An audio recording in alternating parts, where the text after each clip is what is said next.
ಸುಮಲತಾ ಅಂಬರೀಶ್ ಅವರ ಮಂಡ್ಯ ರಣಕಣದ ಎಂಟ್ರಿಯಿಂದಾಗಿ ಸಾಕಷ್ಟು ಬಾಯಿಗೆ ಬಂದಂತ ಹೇಳಿಕೆಗಳು ಕೂಡ ಈಗ ವ್ಯಕ್ತವಾಗ್ತಾ ಇದೆ. ಅವರನ್ನ ಟೀಕಿಸುವ ಬರದಲ್ಲಿ ಕೆಲವೊಂದಷ್ಟು ಕಮೆಂಟ್ಗಳೇನು ಬರ್ತಾ ಇದೆ. ಅದರಲ್ಲೂ ಕೂಡ ವಿಶೇಷವಾಗಿ ರೇವಣ್ಣ ಅವರು HD ರೇವಣ್ಣ ಅವರ ಬಾಯಲ್ಲಿ ಬಂದಿರುವಂತ ಮಾತು ನಿಜಕ್ಕೂ ಕೂಡ ಇದು ಯಾವ ರೀತಿ ಸಮರ್ಥನೀಯ ಅನ್ನುವಂಥದ್ದನ್ನ ರೇವಣ್ಣ ಅವರೇ ಹೇಳಬೇಕು, ಜೊತೆಗೆ ಕುಮಾರಸ್ವಾಮಿ ಅವರು ಹೇಳಬೇಕು, ಜೊತೆಗೆ ದೇವೇಗೌಡರು ಹೇಳಬೇಕು. ಜಾತ್ಯತೀತ ಜನತಾ ದಳ ಇದನ್ನ ಯಾವ ರೀತಿ ಸಮರ್ಥನೀಯ ಅಂತ ಹೇಳಬೇಕು. ಯಾಕಂತ ಹೇಳಿದ್ರೆ ಅವ್ರು ಕೊಟ್ಟಿರುವಂಥ ಹೇಳಿಕೆ, ರೇವಣ್ಣ ಅವರು ಕೊಟ್ಟಿರುವಂಥ ಹೇಳಿಕೆ ಬಹಳ ಅಚ್ಚರಿಗೆ ದೂಡುವಂಥ ಹೇಳಿಕೆ. ಇದು ರೇವಣ್ಣ ಅಂತ ಒಬ್ಬ ಹಿರಿಯ ರಾಜಕಾರಣಿ, ಬಹಳಷ್ಟು ಶಾಸ್ತ್ರ ಅದು ಇದು ಅಂತ ಹೇಳಿ ಬಹಳ ತಲೆ ಕೆಡಿಸ್ಕೊಳ್ಳುವಂಥ ವ್ಯಕ್ತಿ.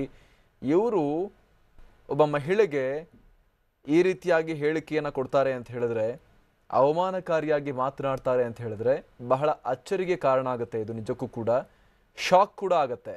ಯಾಕಂತ ಹೇಳಿದ್ರೆ ಗಂಡ ಸತ್ತು ತಿಂಗಳಾಗಿಲ್ಲ, ಆಗ್ಲಿ ರಾಜಕೀಯಕ್ಕೆ ಬಂದಿದ್ದಾರೆ ಅನ್ನುವಂಥ ಹೇಳಿಕೆಯನ್ನು ರೇವಣ್ಣ ಕೊಟ್ಟಿದ್ದಾರೆ. ಈಗ ಯಾಕೆ ಬರಬಾರ್ದ? ಹಾಗಾದ್ರೆ ಗಂಡ ಸತ್ತು 1 ತಿಂಗಳಾದ್ರೆ ರಾಜಕೀಯಕ್ಕೆ ಬರಬಾರ್ದ ಮಹಿಳೆ? ಹಾಗಾದ್ರೆ ತನ್ನ ಪತಿಯನ್ನ ಕಳೆದುಕೊಂಡ್ರೆ ಹತ್ಕೊಂಡು ಮನೇಲೆ ಕೂರ್ಬೇಕಾ? ತನ್ನ ಜೀವನವನ್ನ ಆಕೆ ಪರ್ಸ್ಯೂ ಮಾಡಬಾರ್ದಾ? ರೇವಣ್ಣ ಅವರೇ, ನಿಜಕ್ಕೂ ಕೂಡ ಇದು ಅತ್ಯಂತ ಅವಮಾನಕಾರಿ ಮತ್ತು ಮಹಿಳಾ ದಿನಾಚರಣೆಯ ದಿನ ಇಂಥ ಹೇಳಿಕೆ ಅನ್ಬಿಲಿವೇಬಲ್.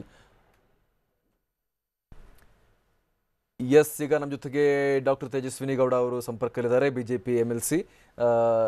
ಡಾಕ್ಟರ್ ತೇಜಸ್ವಿನಿ ಗೌಡ ಅವರೇ, ಈಗ ರೇವಣ್ಣ ಅವರ ಹೇಳಿಕೆ ತಮ್ಮ ಗಮನಕ್ಕೆ ಬಂದಿರಬಹುದು. ಸುಮಲತಾ ಅವರ ಬಗ್ಗೆ ಅವರು ಕಮೆಂಟ್ ಮಾಡಿದ್ದಾರೆ, ಗಂಡ ಸತ್ತು 1 ತಿಂಗಳಲ್ಲಿ ರಾಜಕೀಯಕ್ಕೆ ಬಂದಿದ್ದಾರೆ ಅಂತ. ಈ ಹೇಳಿಕೆ ಬಗ್ಗೆ ತಮ್ಮ ಪ್ರತಿಕ್ರಿಯೆ ಏನು? ಅದು ಕೂಡ ಅಂತಾರಾಷ್ಟ್ರೀಯ ಮಹಿಳಾ ದಿನಾಚರಣೆ ದಿನವೇ ಅವ್ರು ಕೊಟ್ಟಿರುವಂತ ಹೇಳಿಕೆ. ತಮ್ಮ ಪ್ರತಿಕ್ರಿಯೆ ಏನು ಅಂತ? ಖಂಡಿತ ಏನು ಅಂಬರೀಷ್ ಏನಾದ್ರು ಹೊರಗಡೆಯಿಂದ ಬಂದಿದ್ದಾರೆ? ಅಂಬರೀಷ್ ಅವರು ಮಂಡ್ಯದ ಗಂಡು. ಅಂಬರೀಷ್ ತಿಳ್ದೇ ಇರಬಹುದು, ಅಂಬರೀಷ್ ಕೇವಲ ರಾಜಕಾರಣಿಯಾಗಿ ರಾಜಕಾರಣಕ್ಕೆ ಬಂದವರಲ್ಲ. ಅಂಬರೀಷ್ ಈ ನಾಡಿನ ಮಹಾನ್ ಕಲಾವಿದರಾಗಿ ಗಂಡ ಹೆಂಡತಿ ಇಬ್ರು ಕೂಡ. ಸುಮಲತಾ ಅವರು ಒಬ್ಬ ಕಲಾವಿದರು ಅಂತ ಹೇಳಿ ಮದುವೆ ಆದಂತವ್ರು. ಅವರು ಮತ್ತೆ ಈ ನಾಡಿನ ಬಹಳಷ್ಟು ಯಾವುದೇ ಜಾತಿ ಜನಾಂಗದ ಅಂತ ನೋಡದೆ ಸೇವೆ ಮಾಡಿದ್ದಾರೆ. ಡಾಕ್ಟರ್ ರಾಜ್ಕುಮಾರ್ ಅವರ ಅಪಹರಣವೂ ಸೇರಿದಂತೆ ಅನೇಕ ಚಿತ್ರರಂಗದ ಅನೇಕ ಸವಾಲಿನ ಕ್ಷಣಗಳಲ್ಲಿ ಅಂಬರೀಷ್ ಈ ನಾಡಿನ ಮುತ್ಸದಿಯಾಗಿ ಕೆಲಸ ಮಾಡಿದಂತವ್ರು. ಇವತ್ತು ಅವ್ರು ಸತ್ತ ತಕ್ಷಣ ಅವ್ರ ಕುಟುಂಬದವರು ರಾಜಕಾರಣಕ್ಕೆ ಬರ್ತಕ್ಕಂಥದ್ದು ದುಡ್ಡು ಮಾಡ್ಲಿಕ್ಕಲ್ಲ. ಸುಮಲತಾ ಅವ್ರ ಇವತ್ತು ಅಂತಾರಾಷ್ಟ್ರೀಯ ಮಹಿಳಾ ದಿನಾಚರಣೆ ದಿನ ಈ ರೀತಿ ಮಾಡ್ತಕ್ಕಂಥದ್ದು ಬಹಳ, ನಾನು ಇದನ್ನ ಖಂಡಿಸ್ತೇನೆ. ಈ ರೀತಿ ಅಹಂಕಾರದ ಮನೋಭಾವನ ಖಂಡಿಸ್ತೇನೆ. ಆಮೇಲೆ ಅವ್ರು ಇನ್ಯಾವುದೋ ಜಿಲ್ಲೆನಲ್ಲಿ ಹೋಗಿ ನಿಂತ್ಕೋತಾ ಇಲ್ಲ, ಅವ್ರು ಅವ್ರದೇ ಜಿಲ್ಲೆನಲ್ಲಿ ಅವರ ಗಂಡನ ತವರು ಮನೆಯಲ್ಲಿ ನಿಂತ್ಕೋತಾ ಇದ್ದಾರೆ. ಅವ್ರು ನಮ್ಮ ಮಂಡ್ಯ ಜಿಲ್ಲೆ ಸೊಸೆ ಇದ್ದಾರೆ. ನಮ್ ಪಕ್ಷ ಬೇರೆ ಇದೆ, ನಮ್ ಪಕ್ಷದಲ್ಲೂ ಕ್ಯಾಂಡಿಡೇಟ್ ಇರ್ತಾರೆ. ಆದ್ರೆ ಅವ್ರು ನಿಂತ್ಕೋಬಾರ್ದು ಅಂತ ಹೇಳ್ತಕ್ಕಂಥ ಅಧಿಕಾರ ಯಾರಿಗೂ ಇಲ್ಲ. ಇದನ್ನ ನಾನು ಖಂಡಿಸ್ತೇನೆ. ಮತ್ತೆ ಸುಮಲತಾ ಏನ್ ಗಂಟು ಮಾಡ್ಲಿಕ್ಕೆ ಏನ್ ಬಂದಿಲ್ಲ. ಸುಮಲತಾ ಹೆಸರು ಮತ್ತು ಕೀರ್ತಿ, ಹಣ ಎಲ್ಲವನ್ನೂ ಅವ್ರ ಗಂಡ ಬದುಕಿದ್ದಾಗ್ಲೇ ನೋಡಿದ್ದಾರೆ. ಅವ್ರು ಯಾವತ್ತೂ ಕೂಡ ಅಂಬಿ ಎಷ್ಟು ಜನಕ್ಕೆ ಅನ್ನ ಹಾಕಿದ್ದಾರೆ, ಎಷ್ಟು ಜನಕ್ಕೆ ಸಹಾಯ ಮಾಡಿದ್ದಾರೆ, ಈ ಕೈಯಲ್ಲಿ ಕೊಟ್ಟಿದ್ ಮತ್ತೊಂದ್ ಕೈ ಕೊಡಬಾರ್ದು ಅನ್ನುವ ರೀತಿಯಲ್ಲಿ ಕಲಿಯುಗದ ಕರ್ಣ ಅಂತೇಳಿ ಹೆಸರು ತಗೊಂಡಂತವ್ರು. ಹಾಗಾಗಿ ಈ ದೇಶದಲ್ಲಿ ಗಂಡ ಸಾಯೋದಿಕ್ಕೆ ಕಾಯ್ತಾ ಇರ್ತಾರೆ, ಹೆಂಡತಿದಿರ್ ಟಿಕೆಟ್ ಕೊಟ್ಟು ಗೆಲ್ಲಿಸ್ಬೇಕು ಅಂತ ಹೇಳಿ. ಆದ್ರೆ ಸುಮಲತಾ ಇವತ್ತು ಒಂದು ಕರ್ತವ್ಯ ಇದೆ ಅವರಿಗೆ, ಮಂಡ್ಯ ಜಿಲ್ಲೆಯ ಋಣ ಇದೆ.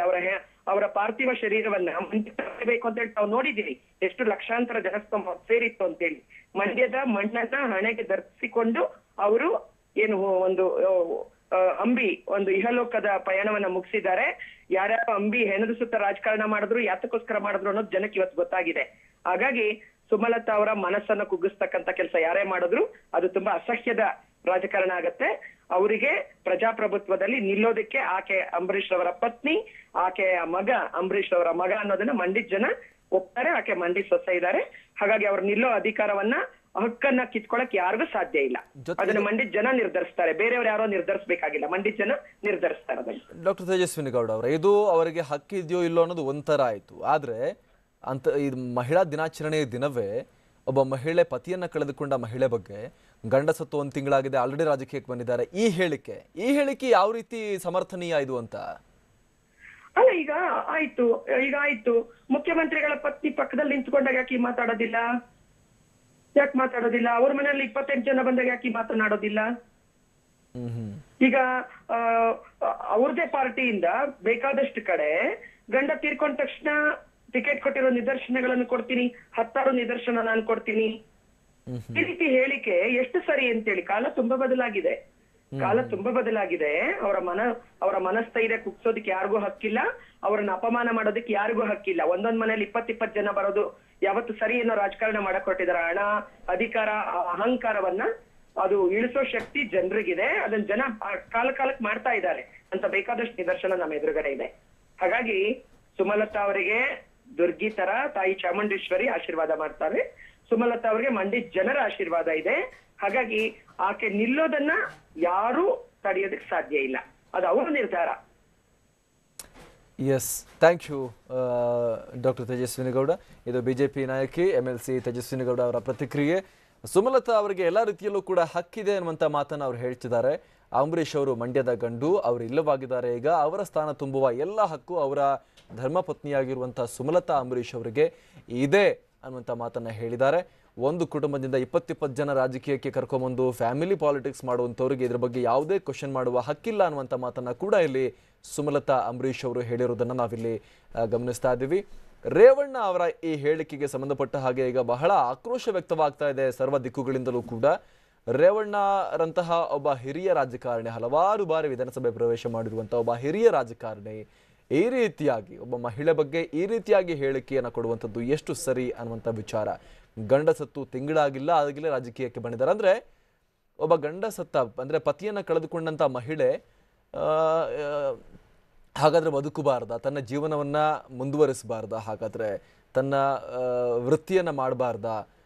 ಈ ರೇವಣ್ಣ ಅವರ ಮಾತಿನ ಅರ್ಥ ಏನು? ಹಾಗಾದರೆ ಅವರು ಇನ್ನೂ ಕೂಡ ಬಹಳ 10ನೇ ಶತಮಾನ 12ನೇ ಶತಮಾನದಲ್ಲೇ ಇದ್ದಾರಾ ಹಾಗಾದರೆ ಅನ್ನುವಂಥ ಪ್ರಶ್ನೆಗಳು ಮೂಡೋಕ್ಕೂ ಕೂಡ ಇಲ್ಲಿ ಬಹಳ ಕಾರಣ ಆಗ್ತಾ ಇದೆ. ನಿಜಕ್ಕೂ ಕೂಡ ಇದು ಒಬ್ಬ ಹಿರಿಯ ರಾಜಕಾರಣಿಯ ಬಾಯಲ್ಲಿ ಮುಖ್ಯಮಂತ್ರಿಗಳ ಸಹೋದರ, ಮಾಜಿ ಪ್ರಧಾನಿಗಳ ಮಗ, ಈಗಿನ ಸರ್ಕಾರದಲ್ಲಿ ಸಚಿವ, ಹಲವು ಬಾರಿ ಮಂತ್ರಿಯಾಗಿರುವಂಥ ವ್ಯಕ್ತಿ, ಇಂಥವರ ಬಾಯಲ್ಲಿ ಇಂಥ ಮಾತು ಒಂದು ರೀತಿ ನಂಬಲಿಕ್ಕೆ ಸಾಧ್ಯವಾಗದೇ ಇರುವಂಥ ವಿಚಾರ, ಒಂದು ರೀತಿ ಶಾಕಿಂಗ್ ಹೇಳಿಕೆ ಇದು ಅನ್ನುವಂಥದ್ದು.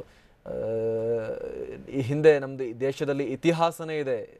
ಝಾನ್ಸಿ ರಾಣಿ ಲಕ್ಷ್ಮೀಬಾಯಿ ತನ್ನ ಪತಿಯನ್ನು ಕಳ್ಕೊಂಡಾಗ, ರಾಜನನ್ನು ಕಳ್ಕೊಂಡಂಥ ಸಂದರ್ಭದಲ್ಲಿ ತಾನೇ ಮುಂದೆ ನಿಂತು ರಾಜ್ಯವನ್ನು ಮುನ್ನಡೆಸಿ ಬ್ರಿಟಿಷರ ವಿರುದ್ಧ ಹೋರಾಡಿದಂತಹ ನಿದರ್ಶನ ಇದೆ. ಅಂತಹ ಉದಾಹರಣೆಗಳನ್ನು ಹೊಂದಿರುವಂತಹ ದೇಶ ಇದು, ಅಂತಹ ಪರಂಪರೆಯನ್ನು ಹೊಂದಿರುವಂಥ ದೇಶ ಇದು. ಇಂಥ ದೇಶದಲ್ಲಿ ಗಂಡ ಸತ್ತು 1 ತಿಂಗಳಾಗಿಲ್ಲ, ಇನ್ನೂ ಕೂಡ ಆಲ್ರೆಡಿ ರಾಜಕೀಯಕ್ಕೆ ಬಂದಿದ್ದಾರೆ ಅನ್ನುವಂಥ ಹೇಳಿಕೆ ಬರಬಾರ್ದಿತ್ತು ಅನ್ನುವಂಥ ಒಂದು ಥರದ ಹೇಳಿಕೆ ಏನಿದೆ, ಅದು ಕೂಡ ತಮ್ಮ ಕುಟುಂಬ ರಾಜಕಾರಣವನ್ನು ಸಮರ್ಥಿಸಿಕೊಳ್ಳಲಿಕ್ಕೆ ಕೊಟ್ಟಿರುವಂಥ ಈ ಥರದ ಹೇಳಿಕೆ ನಿಜಕ್ಕೂ ಕೂಡ ರೇವಣ್ಣ ಅಂತಹ ಒಬ್ಬ ಸೀನಿಯರ್ ರಾಜಕಾರಣಿಗೆ ಶೋಭೆ ತರುವಂಥದ್ದಲ್ಲ ಅನ್ನುವಂಥ ಮಾತು ಈಗ ಎಲ್ಲ ಕಡೆಯಿಂದಲೂ ಕೂಡ ಕೇಳಿ ಬರ್ತಾ ಇರುವಂಥದ್ದು.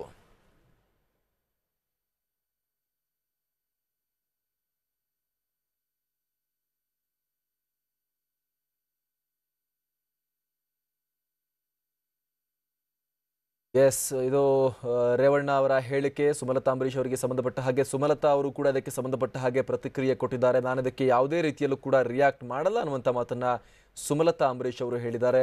ನನಗೆ ತುಂಬ ನೋವಾಗಿದೆ, ಆದರೆ ನಾನು ಯಾಕೆ ರಿಯಾಕ್ಟ್ ಮಾಡಲ್ಲ ಅಂತ ಹೇಳಿದ್ರೆ, ನಮಗಿನ್ನೂ ಕೂಡ ಅಪ್ಪಾಜಿ ಬಗ್ಗೆ, ತಂದೆಯವರ ಬಗ್ಗೆ ಬಹಳ ಗೌರವ ಇದೆ. ಹಿರಿಯರ ಬಗ್ಗೆ ಅಂದರೆ ದೇವೇಗೌಡರ ಬಗ್ಗೆ ಸುಮಲತಾ ಅವರು ಹೇಳಿರುವಂಥದ್ದು, ಅವ್ರ ಬಗ್ಗೆ ಗೌರವ ಇದೆ.